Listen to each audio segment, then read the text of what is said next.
Hello and welcome. Thank you for watching.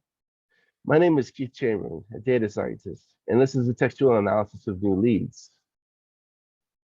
The purpose of this analysis is to maximize the predictability of new leads for a company called Renholm Industries.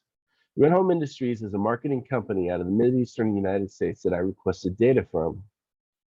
Renholm Industries provided the data under the auspices that I keep their company information private, the data confidential, and that they get a say in what gets analyzed. The data are 172,000 rows by 46 columns, and of those 46 columns, there's one in particular called a landing page that was of interest to the subject matter expert. The URL string of landing page contains a domain, an extended URL, and a search string.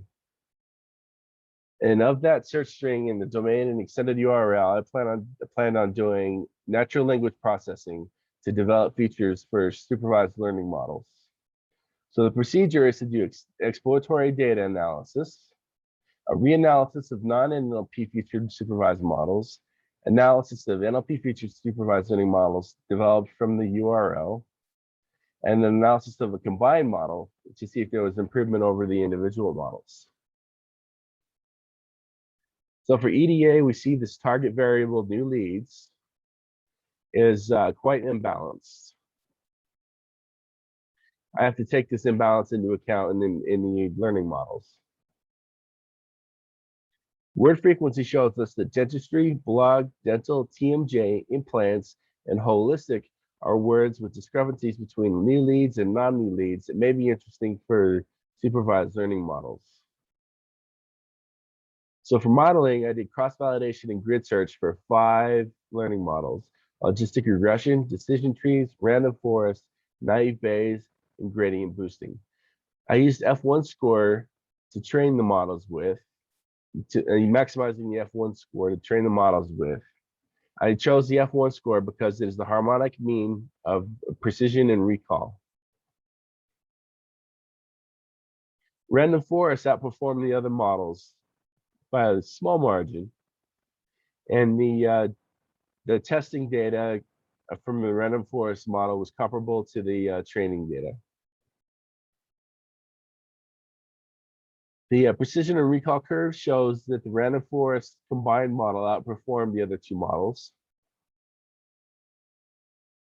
And the feature importance shows us that the 2020 and 2021 years are outlier years that we had to control for. The dentistry and dental of the extended URL was important for new leads. Google Organic and Google Paid Ads were important for new leads. There were 7 top performing domains. These domain names were randomized and scrambled to protect confidentiality. And it was important not to advertise on Thursday or Friday because Thursday and Friday took away from new leads rather than contributing to them. So for the business findings, it turns out that these findings mostly confirmed what the subject matter experts suspected already. The outliers, Fridays and Thursdays to be exact, and the keywords the company was already focusing on anyway. Now moving forward, the company would be interested in taking the effect of Google Paid Ads and moving it to the right. We see down here on the bottom. The Google Paid Ads are contributing somewhat against new leads in some cases, and the company would like to move this over to the right so that the more Google Paid Ads are contributing towards new leads instead of against them. Thank you so much for listening, and I hope you have a good day.